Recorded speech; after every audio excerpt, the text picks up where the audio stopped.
The maid suddenly says that she heard the gates open, which causes the hero to rush off to see if his lover finally came back. The woman sits down to reveal that years ago she was the princess of this kingdom, but after the spies report news of an upcoming revolution, her job was to go undercover to get close to its leader, and when the hero tried to send her away, she warned her family, who all managed to escape while leaving their body doubles behind to become hashtags in their place. However, even after defying a certain demise, the woman realized that her heart yearned for the man she once deceived, so with help from the spies still left in the country, the princess managed to return while in disguise to live out her days with the hero she fell in love with, even if he never realizes that his wife already came back to him. The man returns to his home saying that no one came through the gates and continues to wonder when his soulmate will return from her journey. The next day Kino gets ready to leave this country behind, but after hearing Hermes' engine, the hero suddenly rushes outside to catch up with our adventurer.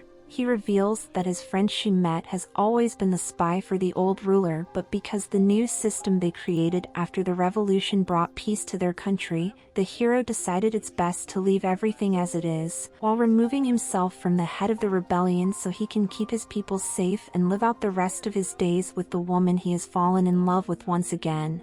A few years ago, we find a band of merchants traveling through the mountains with his family. A worker who doesn't get paid struggles to carry a box of pans, and one of the guards goes over to unlock the chains. She begins building a stove for her master's meal, while it's explained that in the servant's kingdom it is law that everyone must believe in the goodness of others despite their crimes, and when the leader of that country lacked the money to pay for goods, he gave them this orphan to work for them instead.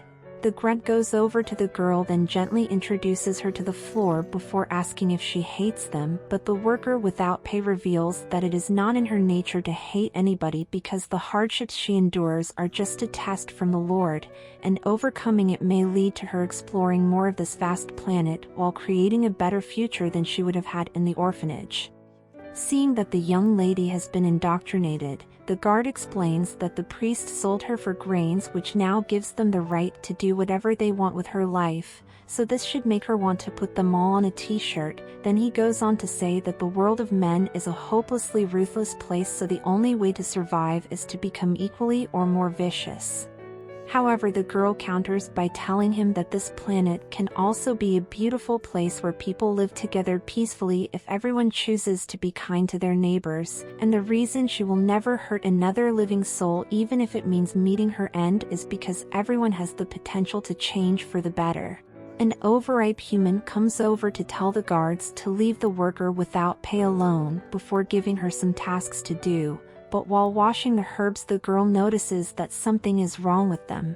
At dinner time, everyone prepares to eat their food, when the servant finally comes to the realization that the plants are poisonous, but she chooses to watch them eat it instead of raising an alarm. Overcome by guilt, the servant attempts to join them in the afterlife, but the plate is knocked out of her hands by a little shit trying to punish the girl for not eating with a spoon. The worker without pay tries to reveal the truth to them but is gifted a rock to the face for her troubles. Hours later she awakens and overhears the boy asking his father to allow him to torture the servant in the most horrific ways before making her a hashtag, so he can prove that he is now a man.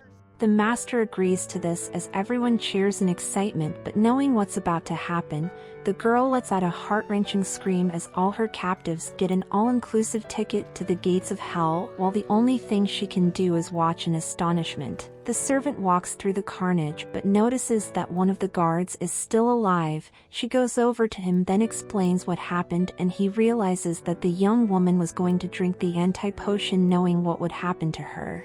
The servant breaks down while telling the guard that she doesn't want to live any longer with the knowledge of what happened today. Then the man takes up his whole maker and passes it over to the girl before freeing her from a life of servitude. He explains to the newly liberated woman exactly how to use his weapon, and after tricking her into pointing the pure at him, the guard brings an end to his suffering but admits that she was right about how the world should work. The girl hears a voice coming from the cart and goes over to find a talking scooter inside. They camp out on the mountain path together, and the vroom vroom questions why she looks so depressed for someone who escaped a life filled with suffering from the hands of cruel masters. The survivor asks what a good way to unalive would be, but the motorcycle convinces her that living would be best as everyone's life eventually comes to an end. Years later, we find the scooter in a mansion, as he explains that Photo has caught the bag after traveling around the world and has now settled down in a peaceful kingdom to work as a photographer. Kino comes across the massacre on her travels and recognizes what must have happened, before continuing on her journey while feeling sorry for these strangers who unknowingly ate the toxic herbs. We find our adventurer sitting by a river while remembering the time she failed to surprise her master and got reverse Uno carded instead. Hermes asks about the upcoming kingdom and Kino reveals that her teacher once visited there when she was much younger.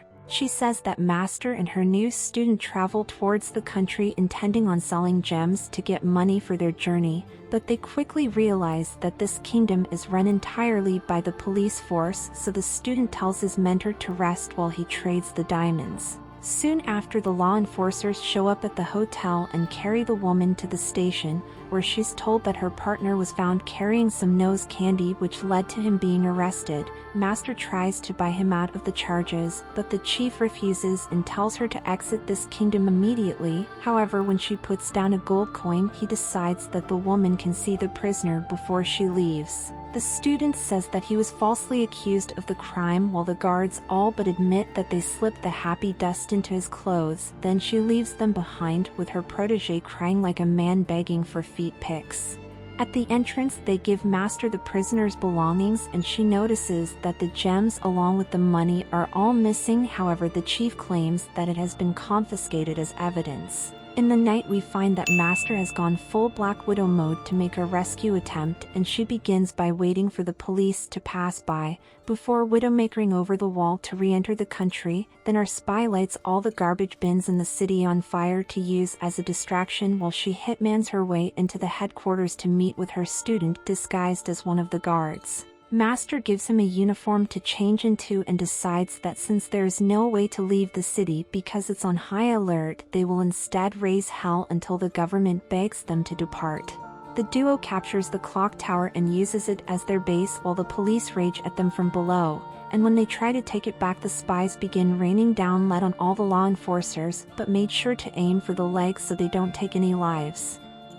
After 3 days of no progress, eventually the policemen became frustrated and started offering terms that were kindly refused by Master. Then they tried again with even better proposals, but these were also swiftly shot down as well.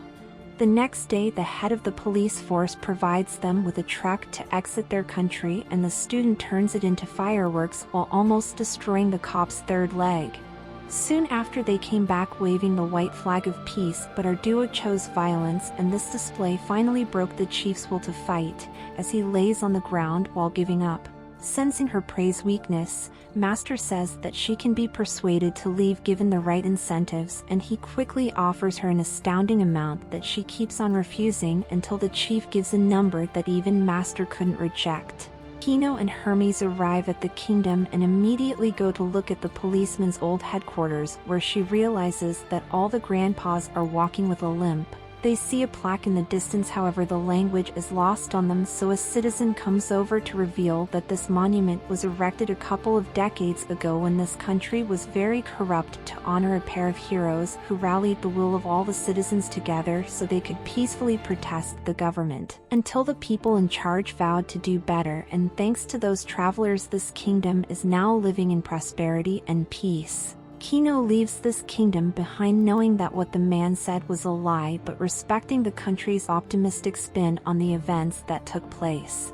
At a beachside, we find Shizu fully recovered from his injuries as he decides that it is time to continue their journey. Our party travels through the day until they arrive at a nearby country where the group gets a hotel to spend the night. Shizu tells Tifana that the goal of their adventure is to seek a home to live in while helping people whenever they can, and pleads with the little psychopath to not hurt anybody no matter how bad the situation becomes. Shizu begins exploring their new environment, where they meet many kind people who give them free food. Then they enter the city to find that the crime rate is low and the government seems to be stable, so this kingdom could be a nice place to call home. They go to the gas station to fill up their vroom vroom when a man suddenly crosses the street while holding someone's thinker in his hand. Shizu confronts the mentally ill person who says that he's going to make everyone pass tense. Then our samurai uses his long pole to tap him out of consciousness. The police arrive at the scene where we learn that the man was a teacher for their high school who went insane and transferred his entire class to Heaven Academia. Shizu goes to the police station and the chief thanks him for stopping the psychopath from doing anything worse, before explaining that when this country was first formed, the elites installed devices into the citizens' heads to make them workers who don't get paid, and even after centuries the radio towers still sometimes transmit signals that drive people to insanity. Shizu questions how the devices would even be passed down to the descendants of the people it was originally installed in, but the policeman doubled down on his beliefs, so our samurai decides that he will find the tower and destroy it for them. Our party begins making their way to the location of the radio waves, but when they arrive it's revealed that the stations have been destroyed for many years, and the group takes pictures to prove their findings. They return to the city to find a large crowd waiting for them to come back. The policemen head over and Shizu gives him the photos that prove that the towers couldn't have been responsible for any of the atrocities that citizens have committed in this town. The chief refuses to believe that such awful acts could willingly be done by his people before accusing Shizu of faking the pictures to support his lies. The crowd convinces themselves that our party is infected by the radio wave and the officers try to arrest them, but a woman suddenly starts screaming as it's revealed that our little monster has taken a baby hostage while announcing that anyone who gets in their way will get a personal fireworks show. Shizu and Riku decide to act like they are under the effects of the radio waves, then take the police chief as their prisoner as they attempt to make their escape from the kingdom. Our party releases the man when they get to a safe distance away, but Shizu tells him that the photos were real and the old radio towers are not operational. However, there was a new transmission station underground that he turned up to max level, so soon all the people of his country will be driven insane. Then our group abandon the chief to suffer while they continue their journey to find a new place to settle down in. Days later we find two bandits looking for potential victims to rob. The first group they see is Shizu's party, and the student thinks it is an easy mark until his teacher points out that a skilled swordsman can defend themselves against almost anything, along with the little fact that Tifana is carrying a boomer in her hand, so they wisely decide to let them go. Hours later the trainee notices that Kino is riding towards them on Hermes and thinks that they should be their prey, but the old man stops him because the only reason why a woman would be traveling alone on the road is if she's capable of protecting herself. His teacher says that the ideal target is someone who will carelessly pick a fight with someone stronger than themselves, then tells him the story about when his gang stopped a car intending to stage a robbery, but when they approached the door the passengers began unleashing hell upon them, and from that day onward he was always careful of who his targets would be. Kino arrives at the next kingdom on her list and has a meeting with the former president. He explains that in this country everybody is given virtue points based on the amount of good deeds and contributions they make toward the society, which is displayed on the citizen's ID card for all to see. Hermes wonders what's the punishment for a crime, then they find out that it would just be a reduction of virtue and people only serve time in jail whenever the points reach into the negatives. But Kino quickly realizes that this means if someone acquired enough good deeds then they could essentially get away with breaking any law. The man admits that he has devoted his entire life to helping the people of this nation to prosper, so he now has sufficient points to turn his dream of sending someone to the Shadow Realm into a reality.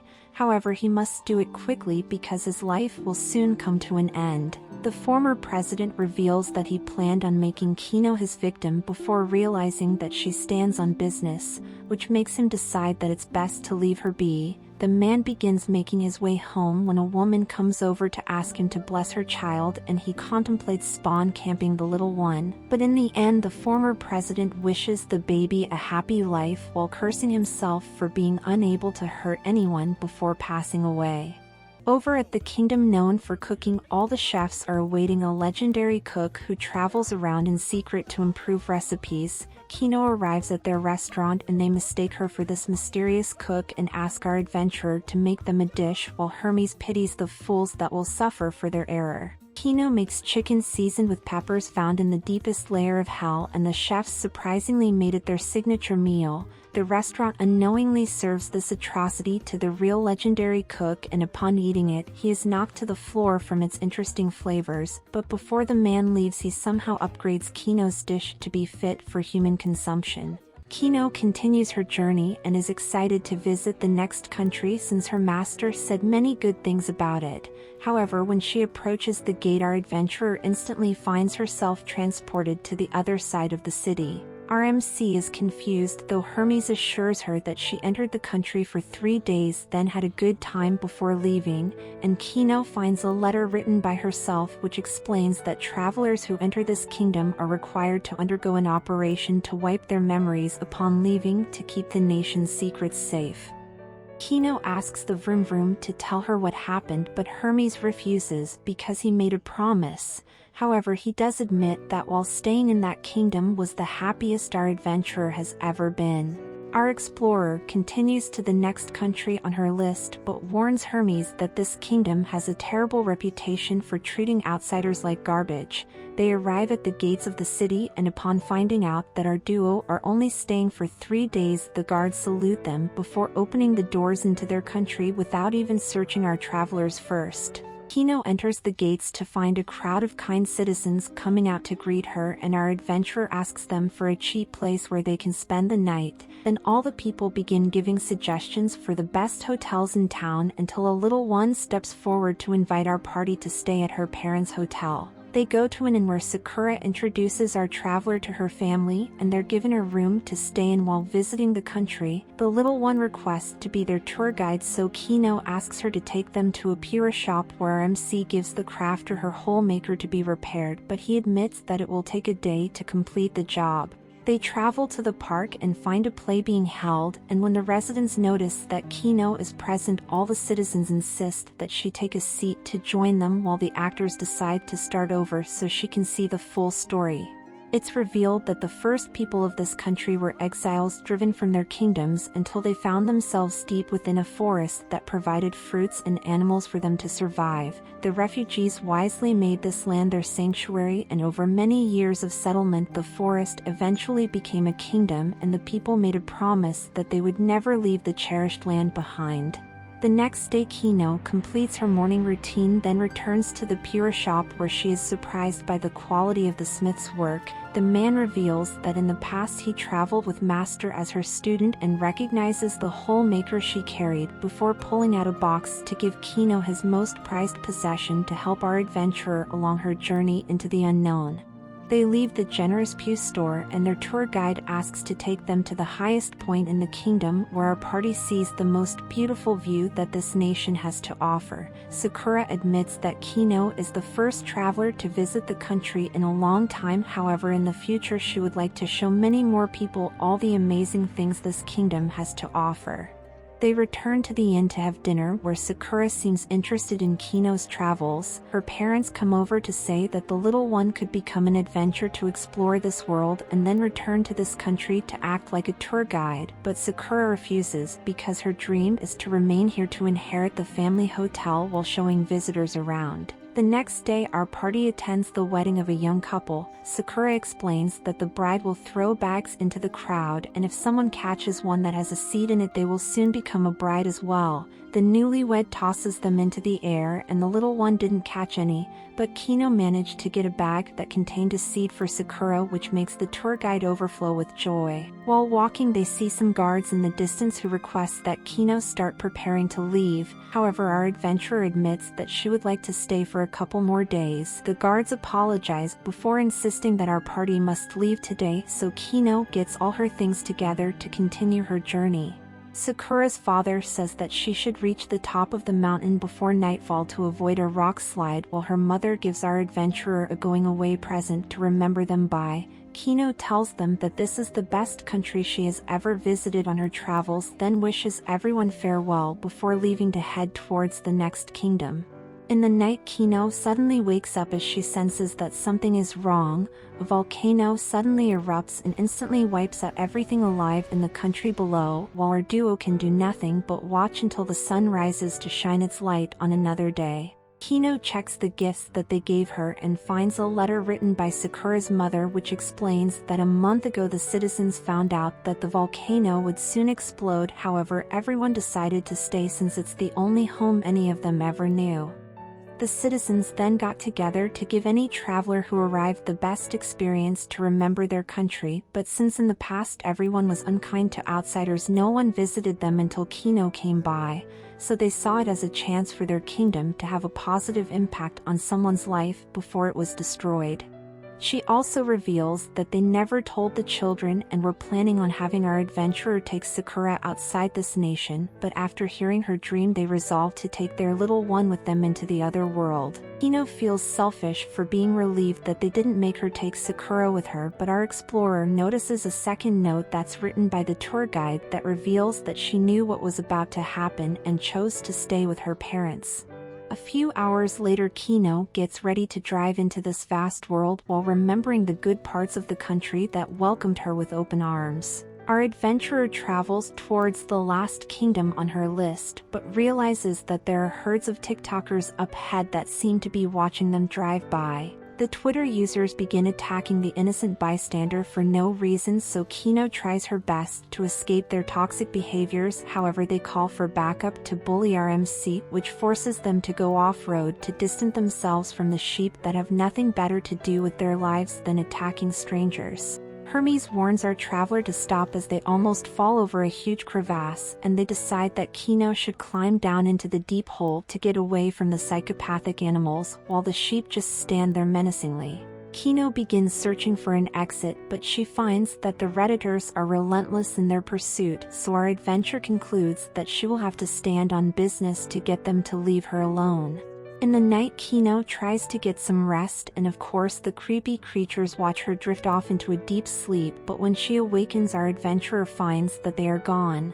Kino climbs out of the ground fanny and walks along its edge until she encounters a jeep that couldn't fit in the hole. Our adventurer turns the corner to see that the driver failed to pull out before the sheep could get to him, so he chose to give himself a blowjob instead of letting the demented animals hop to his body while he's alive. Kino finds some railings and lays them across the ravine, which enables her to bring the vroom vroom across safely. She buries the loot box before taking all his equipment, then drives towards the Twitter users, but accepts that the only languages they understand are toxicity and violence. Kino turns all her enemies into speed bumps while blowing the minds of any that gets close. Then she starts leaking fuel to leave a gas trail around Hermes, which allows her to use a pewer to ignite the oil and give the TikTokers a roasting session they will never forget. Kino hosts a barbecue while channeling the American spirit to take out anyone who stands before her. Then, after giving the sheep that are trying to cancel her subscription to Life the presidential treatment, our adventurer quickly sets up a ramp and hops on Hermes in order to make an attempt to jump the glory hole. An OnlyFans subscriber confronts our duo to stop them from escaping to a peaceful life, but Kino wants all the smoke and puts an end to its brainless behaviors, before heading over to leap the ramp where they miraculously make it to the other side without taking any extensive damage. Kino finally arrives at the next kingdom, and the guard informs them that no one has visited them in years, but asks if they have seen any sheep. She confirms that the animals still exist. Then he explains that their country used to breed the herd to fight one another in a tournament, but after PETA put a stop to it, they were moved to the plains so the sheep could enjoy a life of peace without ever being hurt again, and our adventurer conveniently forgot to say that she wiped out most of their population. After leaving that nation behind, Kino lays down on a nice sunny day, and decides that although her journey has now come to an end, when she wakes up they will set out for a brand new adventure. Like for a cat girl, subscribe for a waifu, and remember to stay swifty.